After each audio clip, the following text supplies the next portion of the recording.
Թերթիմ գումիր բարարանը, հիանոմգու հեղինագով, ընութապած քայդնինքը այդ ճրեգու շեկորով։ 10 դարեգուն էր ջիվանը, եբ աստավնու բավը, հորս, ներյատուն կրուշ, միր խոսքերը ժողովուշ չենա միր լեզուն գորազը։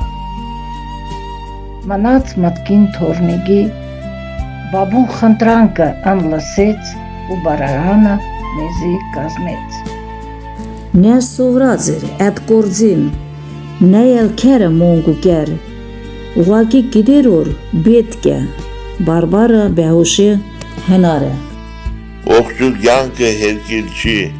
այծոյ աշխատանք անուշի, շնորհակալ ենք մենք ձեզի, գիրկծիր օգնական է մեզի։ Հարկելի ջիվան սետրագի, բարարանը ծիր կազմած, դրոշագի բես ձերկերուս, էշտող ենք մենք դեպ առաջ։